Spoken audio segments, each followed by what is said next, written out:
todos, sejam bem-vindos a esta semana de lives especiais promovidas pelo Grupo AMEP e pela Farmep, a Farmácia de Manipulação. Sejam todos muito bem-vindos. Hoje nós vamos falar abertamente sobre um assunto que tem que ser falado, que o Grupo AMEP entende que tem que ser desmistificado, que é o câncer, principalmente o câncer de mama. Hoje, o INCA, ele informa que o câncer de mama, ele é o segundo tipo de câncer que mais mata pessoas no Brasil. Segundo dados do INCA, em 2023, 73.610 casos novos estimados tiveram aqui no Brasil. E, infelizmente, em 2021, 18.139 mortes. Mas nem tudo, é apenas falar sobre o câncer, sobre essas tragédias que acontecem. É importante a gente falar também sobre a prevenção que deve-se haver. Devemos cuidar, devemos pensar sempre que devemos estar sempre cuidando da nossa saúde, ao invés de só cuidando da doença. E para agradecer a participação de todos, nós vamos fazer amanhã um sorteio, tá? Que foi patrocinado pela Farmep, de um brinde super especial. Eles mandaram aqui para eu experimentar esse sérum maravilhoso. Eles mandaram aqui, até falando sobre o que era. É um sérum DMAI com ácido hialurônico e vitamina E. Um verdadeiro elixir para a sua saúde. E esse sérum, ele ajuda a revitalizar e hidratar profundamente, deixando a sua pele com uma aparência mais jovem e saudável. Então, eu já experimentei ele assim que ele chegou. Ele tem, um cheirinho maravilhoso. Ele é para ser usado diariamente. Eles me mandaram também esse creme, que é um creme gel para ser usado noturno. O creme em gel, ele é um cuidado diário que faz a diferença. Ele tem um nano vetor C e óleo de rosa mosqueta. Ele proporciona hidratação intensa e combate aos sinais de envelhecimento. E como tudo que é bom precisa de um terceiro item, o kit, ele vem também com esse brilho. Que é só de abrir o cheirinho dele, maravilhoso. Ele ajuda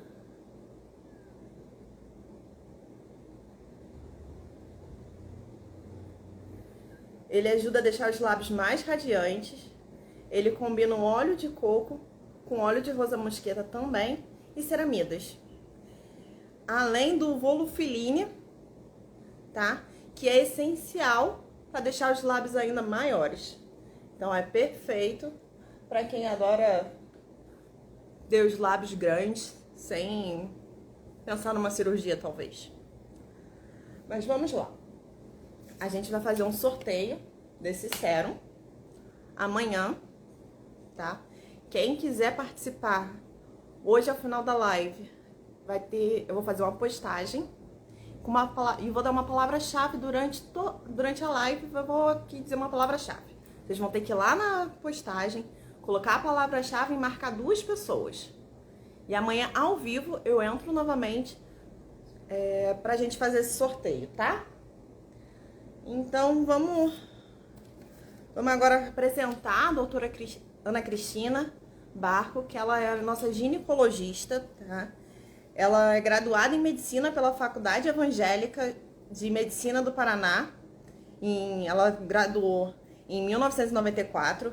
Ela fez residência em ginecologia e obstetrícia em 1998 e desde então atua com a saúde da mulher. Ela é pós-graduada em nutrologia e em ciências da longevidade humana.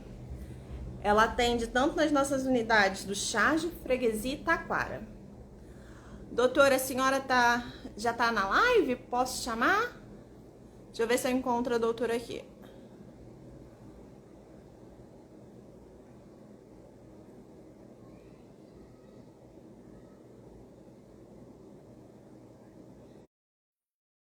Seja Olá, boa noite. bem-vinda. Boa Boa noite, tudo bom? noite, tudo bom? Doutora, eu queria bater um papo com você, falar um pouquinho sobre autoexame e mamografia, tá? Uhum. E aí eu queria entender como as mulheres devem realizar esse autoexame de forma correta. Já vamos falar. Primeiramente, eu quero agradecer o convite, né, para poder participar da live e ensinar um pouquinho, né, do que eu sei para essas mulheres lindas e maravilhosas que estão aí, nos assistindo. É um prazer imenso estar aqui com vocês.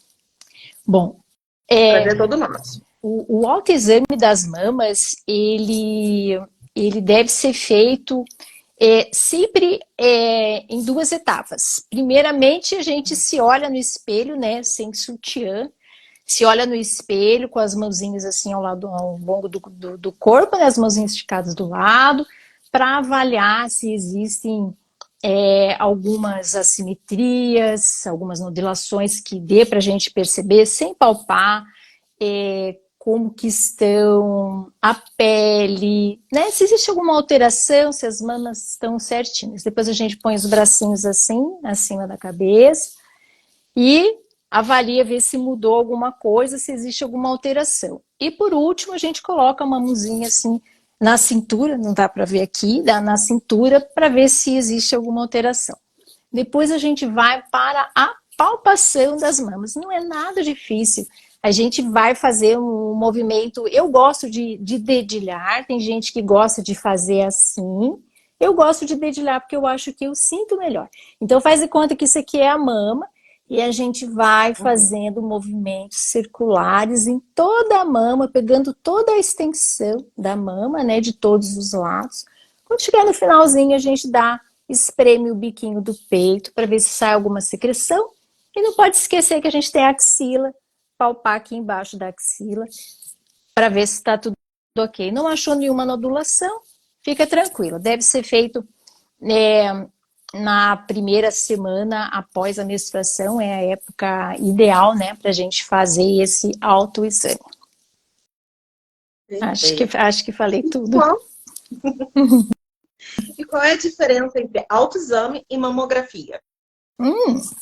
Bom, o autoexame, a diferença dele é que ele deve ser realizado, né, por você, para você conhecer a sua mama, né? Essa é a verdadeira função, né, do autoexame, é você se conhecer, você saber como é a sua mama, se os seus mamilos são invertidos ou não. Tem gente que tem, né, o mamilo assim viradinho para dentro, tem algum sinalzinho, a gente se conhecer.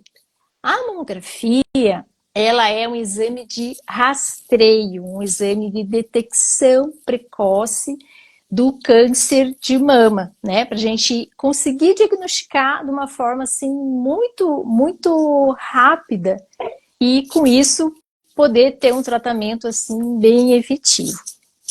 Basicamente é isso. O autoexame, a doutora falou que a gente é para se conhecer melhor. Isso. A gente tem que fazer ele com que frequência? Você pode fazer ele mais ou menos uma vez por mês, eu acho que é suficiente, né? A cada 2 meses, mas em geral as recomendações são ditas para fazer uma vez por mês, sempre no período uma semana após a menstruação, porque na época da menstruação as mamas ficam um pouquinho mais doloridas, inchadas, e no caso de mulheres que não menstruam, em qualquer época, escolhe um dia, uma vez por mês e faz.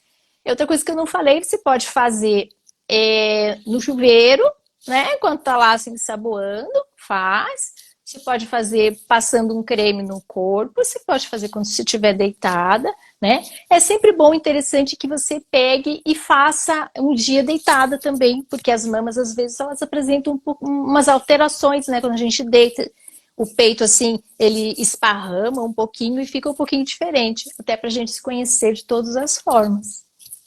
Ah, muito legal. E a partir de que idade é recomendada a primeira mamografia de rastreamento? A primeira mamografia, ela é recomendada a partir dos 40 anos. E em alguns casos, a gente recomenda, né? Sempre a recomendação é feita pelo médico, né? O médico que vai indicar, né? Que tem que ser feita a mamografia. E ela pode ser feita antes desses 40 anos, e quando a gente tem alguma suspeita, ou quando a mulher tem um alto risco, né, de ter câncer de mama, quando teve parentes próximas, né, mulheres próximas a ela, a mãe, a irmã, uma tia materna, que tiveram câncer de mama, principalmente precoce, antes dos 40 anos, daí é recomendado a gente iniciar esse rastreio precocemente. E até quando vai, né, essa pesquisa com a mamografia?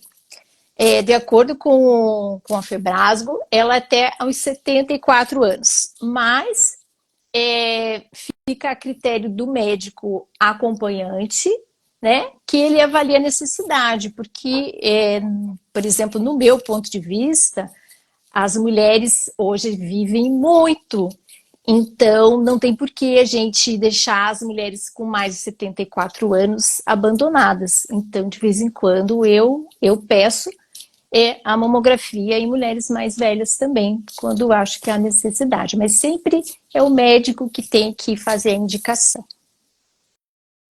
E existe algum risco para a grávida ou para o bebê fazer a mamografia? Bom, na época da gestação, não é uma época assim muito recomendada, né, para fazer mamografia. A gente, em geral, não faz, a não ser que exista, né, uma suspeita, né, de um nódulo. Não é o exame mais recomendado, mas quando há necessidade, ele pode ser feito, não naqueles 3 primeiros meses, porque a mamografia, ela contém, né, o raio-x, e quando é feito mais tarde, tem que colocar aquele protetor na tireoide, colocar um avental, né, de chumbo. E que mais? Que mais que eu tinha que falar da gravidez? Que as mamas ficam muito túrgidas, ficam muito cheias, e ele não é um exame que fica bom. É muito melhor você fazer uma ultrassom para averiguar, né, o nódulo que tem aparecido, para ver a qualidade dele, ou até uma ressonância, às vezes é recomendada, do que a mamografia na gestação. E quais são os principais sinais que podem indicar a necessidade da mamografia? Bom, através do autoexame, você vai conhecer as suas mamas, né? E aí você vai poder analisar e averiguar que sinais que nós temos assim diferentes que possa suspeitar, né, alguma coisa maligna ali, algum tipo de câncer. Então, os principais sinais são mudanças no formato da sua mama, né? Você está acostumada a vê-las, de repente você acha que elas não estão simétricas, que elas estão com um aspecto da pele assim, meio tipo de casca de laranja, apareceram algumas feridas que não estão cicatrizando, com umas crostas, algum nódulo realmente que você percebeu na hora da palpação, você percebeu que tem um nódulo, uma coisinha assim diferente, uma secreção no mamilo, também é um sinal de alerta, uma vermelhidão que às vezes aparece, uma descamação, às vezes pode acontecer uma descamação assim em volta dos mamilos, também é um sinal de alerta. Dores nas mamas também é um sinal, né, para a gente fazer uma mamografia. E quando o mamilo é normal e de repente ele fica invertido, né, ele fica para dentro, assim, viradinho para dentro, ou você percebe que de repente na pele assim apareceu alguma reentrância, uma coisa diferente. Sempre que você percebeu alguma coisa diferente, vai no médico, primeira coisa, vai no médico para daí pedir a mamografia. Mas são sinais assim, por isso que é tão importante a gente fazer autoexame, né? A gente vai se olhar e a gente vai perceber uma coisa diferente. Na hora que perceber assim, corre pro médico. Eu ia comentar exatamente isso. Daí a importância da gente conhecer a nossa mama, entender mais ou menos como é que ela é, né? Porque às vezes ela sempre foi de um jeito e talvez ali com a mama invertida, né? Às vezes você sempre teve a mama desse jeito e um dia você olha e percebe, você nunca tinha percebido que ela era daquela forma. Então, por isso que é tão importante a gente conhecer o nosso corpo. Doutora, qual é o papel da ressonância magnética na detecção do câncer de mama? Bom, a ressonância, da mesma forma da mamografia e dos outros exames, quem vai solicitar, né? Quem vai avaliar a necessidade é o médico. A gente faz a ressonância, ela quando a gente tem algum achado inconclusivo, né, que não ficou bem certo se ele pode ser um tumor ou não ficou meio obscuro na mamografia. No ultrassom também, né, a ultrassonografia também é importantíssima, né, para a gente fazer a avaliação precoce, né, do câncer de mama. E também algumas mulheres que usam silicone, às vezes o silicone, como ele vai apertar, assim, às vezes tem alguma dificuldade, né, de visualização, né, com a mamografia. E também no rastreamento de mulheres de alto risco, aquelas mulheres jovens, que têm umas mamas densas, que têm um risco familiar, assim, muito grande de poder ter, né, esse câncer de mama, que tem mutações genéticas, daí é recomendado a ressonância magnética. E como a combinação de autoexame e mamografia é essencial para a detecção precoce? Bom, como eu já falei antes, a mamografia, no autoexame, aliás, o autoexame, ele serve basicamente para a gente se conhecer, a gente conhecer o nosso corpo e saber como ele é. A mamografia, você encontrando algo diferente, você vai procurar o seu médico e vai dizer assim, ó, eu notei algo diferente, eu notei um caroço, eu notei que a minha pele tá esquisita, parece que tá saindo uma secreção, né, do meu seio, para daí o médico solicitar a mamografia. Então, o autoexame é para a gente se conhecer e a mamografia é para fazer uma detecção precoce de pequenas lesões e algumas lesões pré-malignas. É isso. Doutora, teve uma pergunta aqui, não sei se a senhora se importa de responder. Não, Deixa eu pode achar aqui, foi a perguntar. Lana que fez. Dizem que quando está amamentando é quase impossível ter o câncer de mama. É verdade? É verdade. Verdade, mas na medicina nada e nem nunca não existe, né? É muito raro ter alguém, né, uma mulher amamentando com câncer de mama.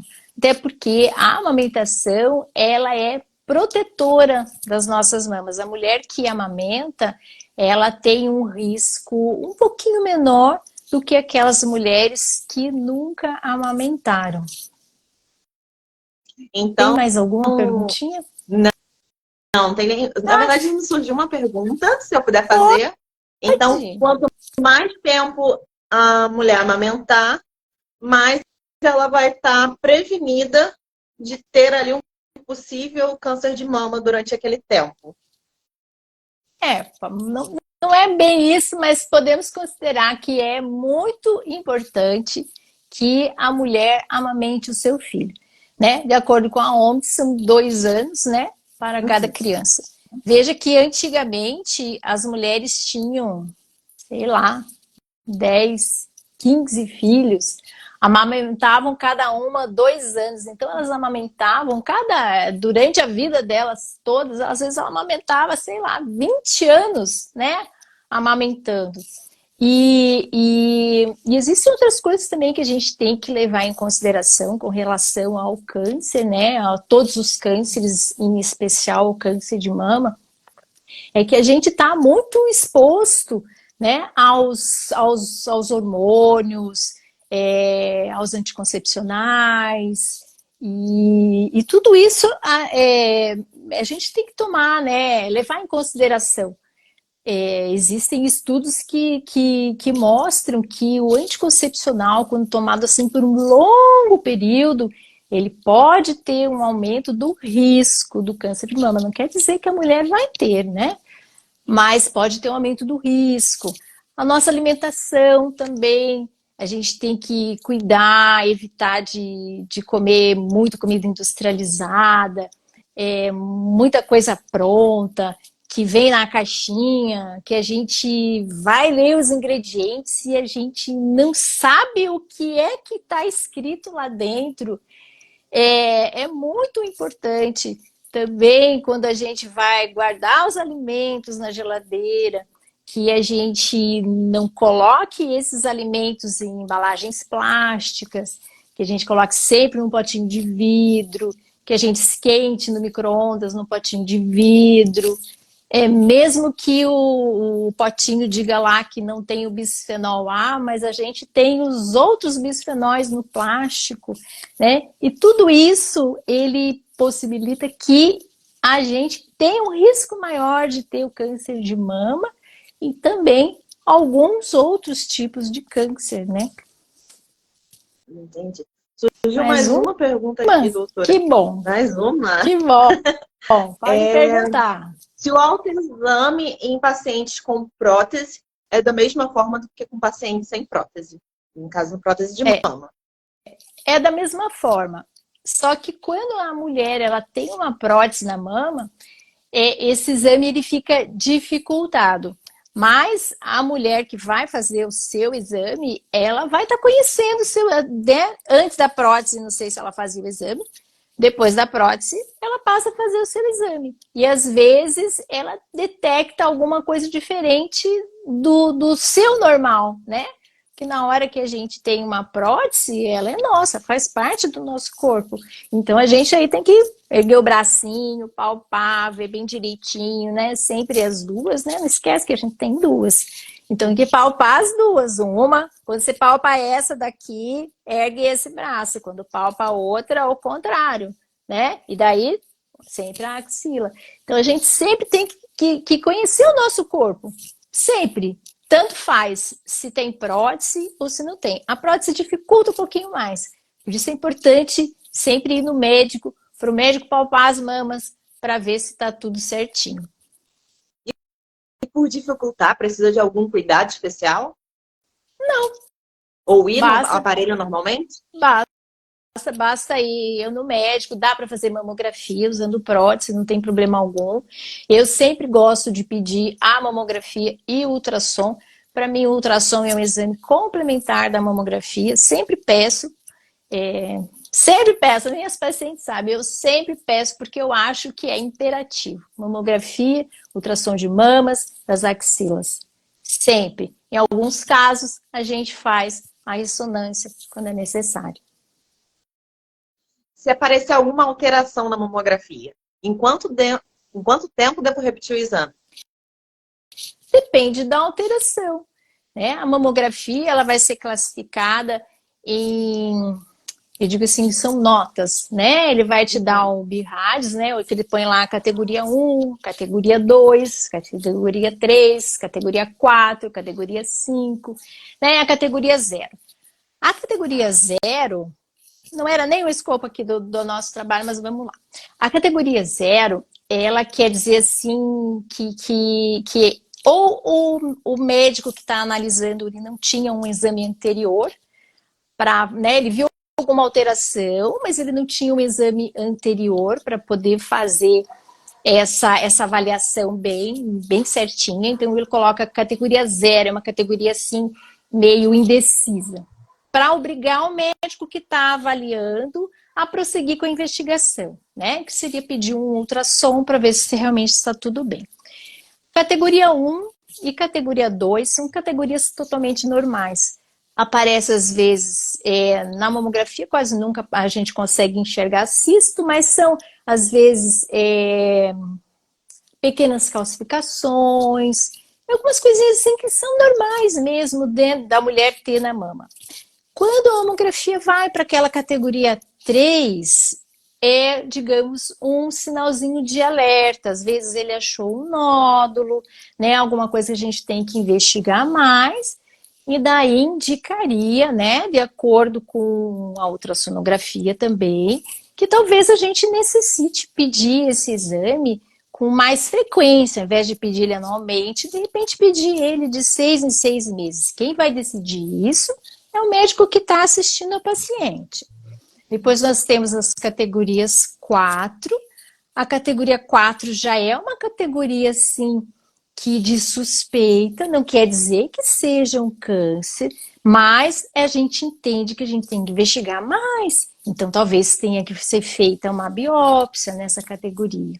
E a categoria 5, geralmente já é uma imagem assim, que caracteriza muito um câncer de mama. De qualquer forma, tem que fazer biópsia, daí tem que ir no mastologista para fazer uma avaliação assim mais certeira, né? Eu sou ginecologista, é como se eu fosse o clínico, né? A clínica da mulher. Eu olho a mulher assim como um todo e o mastologista vai olhar só as mamas mesmo. Funciona assim, mais ou menos também com a ultrassonografia. Entendi. Doutora, só para Dica. terminar, perguntaram novamente, rapidinho, gostaria só que a senhora repetisse sobre há riscos com anticoncepcional em desenvolver um câncer.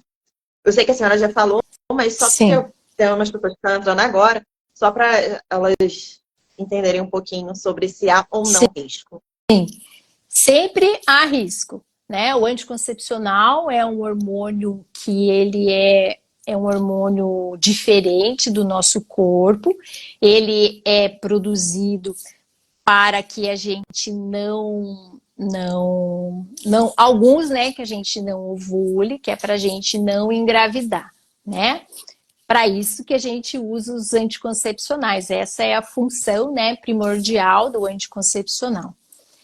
Quando existem alguns trabalhos, né, que nos mostram que quando a mulher usa o anticoncepcional durante mais de 5 anos, ela tem um risco um pouquinho maior do que aquela mulher que não usou o anticoncepcional. Isto não quer dizer que você que usa anticoncepcional, que você vai ter um câncer de mama. Não é isso. Existe um risco um pouquinho maior com relação à população das mulheres que não usam nenhum anticoncepcional. Existe.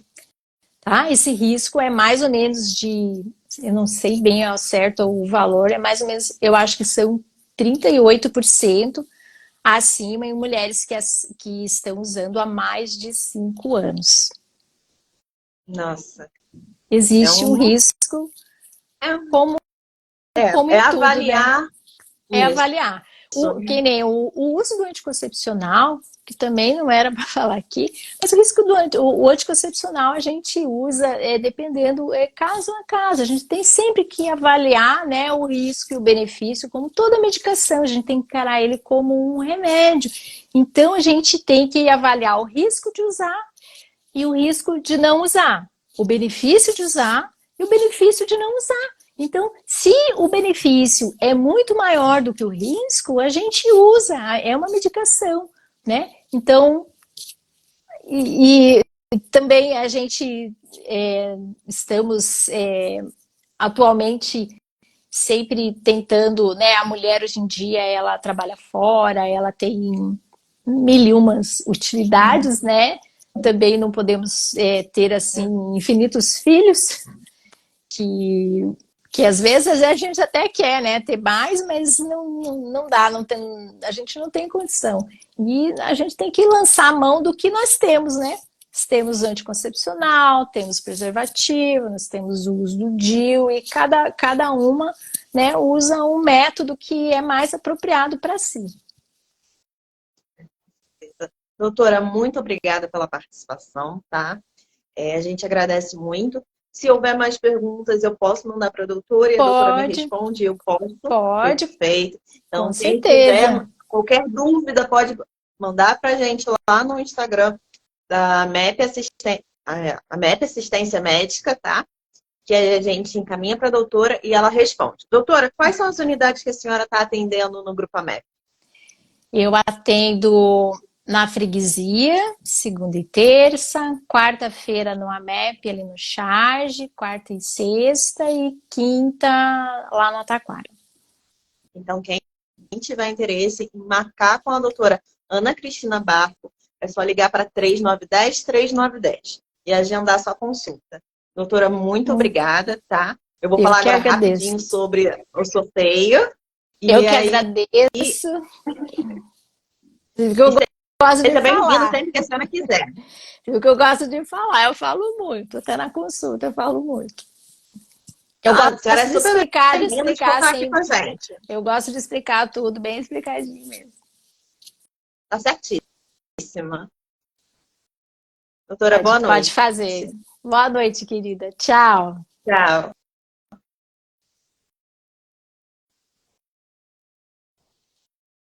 Pessoal, então, em relação ao sorteio, a palavra-chave vai ser #prevenção, tá? Lembrando que amanhã eu vou estar entrando ao vivo para sortear e a postagem vai ser a última que eu vou postar agora. Em 5 minutos no máximo a postagem vai estar lá. Não esqueça de marcar os 2 amigos que você acredita que esse conteúdo ele vai ser essencial para a vida dessa pessoa. E a gente fica aguardando vocês na próxima live, onde a gente vai falar sobre o câncer de mama em homens e pessoas trans. Até lá!